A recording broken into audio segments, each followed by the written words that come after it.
ವಿಜಯಪುರದ ಅಕ್ಕ ಮಹಾದೇವಿ ಮಹಿಳಾ ವಿಶ್ವವಿದ್ಯಾಲಯದಿಂದ ಗೌರವ ಡಾಕ್ಟರೇಟ್ ಪ್ರಶಸ್ತಿಗೆ ಭಾಜನರಾದ ಷಡ್ಬಸವೇಶ್ವರ ಸಂಸ್ಥಾನದ ಚೇರ್ಪರ್ಸನ್ ಡಾಕ್ಟರ್ ದ್ರಾಕ್ಷಾಯಣಿ ಎಸ್ ಅಪ್ಪ ಅವರ ಅಭಿನಂದನಾ ಸಮಾರಂಭ ಅದ್ದೂರಿಯಾಗಿ ಜರುಗಿತು.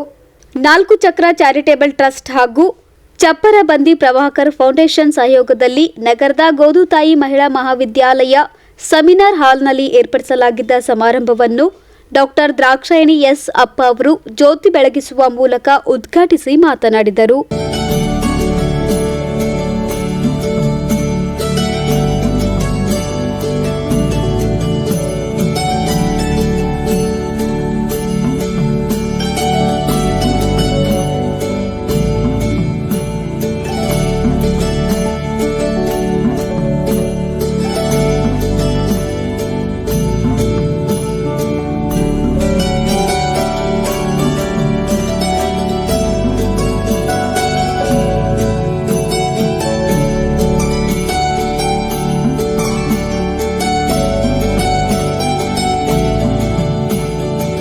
ಬಳಿಕ ಸಮಾರಂಭದಲ್ಲಿ ಭಾಗಿಯಾದ ಗಣ್ಯರು ಗೌರವ ಡಾಕ್ಟರೇಟ್ ಪ್ರಶಸ್ತಿಗೆ ಭಾಜನರಾದ ಡಾಕ್ಟರ್ ದ್ರಾಕ್ಷಾಯಣಿ ಎಸ್ ಅಪ್ಪ ಅವರನ್ನ ಸನ್ಮಾನಿಸಿ ಗೌರವಿಸಿದರು.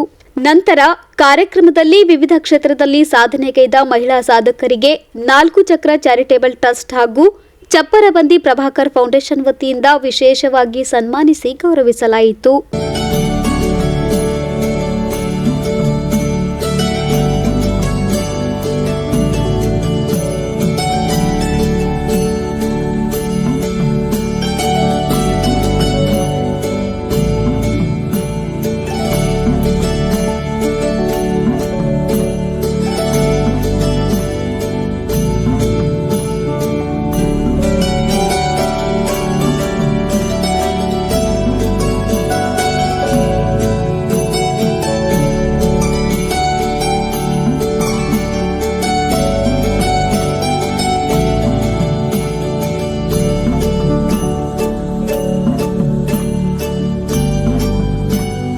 ಕಾರ್ಯಕ್ರಮದಲ್ಲಿ ರೇಷ್ಮೆ ಶಿಕ್ಷಣ ಸಂಸ್ಥೆಯ ಅಧ್ಯಕ್ಷರಾದ ಭಾರತಿ ರೇಷ್ಮಿ, ಡಾಕ್ಟರ್ ಭಾಗ್ಯಶ್ರೀ ಪಾಟೀಲ್, ಶಶಿಕಲಾ ಟೆಂಗಳಿ, ಜಾನಕಿ ಹೊಸೂರ್ಕರ್, ಕಲ್ಪನಾ ಭೀಮಳ್ಳಿ, ಸುವರ್ಣ ಚಪ್ಪರಬಂದಿ, ಡಾಕ್ಟರ್ ನೀಲಾಂಬಿಕಾ ಪೊಲೀಸ್ ಪಾಟೀಲ್, 4 ಚಕ್ರ ಚಾರಿಟೇಬಲ್ ಟ್ರಸ್ಟ್ ಮುಖ್ಯಸ್ಥರಾದ ಮಾಲಾ ಕಣ್ಣಿ ಸೇರಿದಂತೆ ಅನೇಕರು ಉಪಸ್ಥಿತರಿದ್ದರು.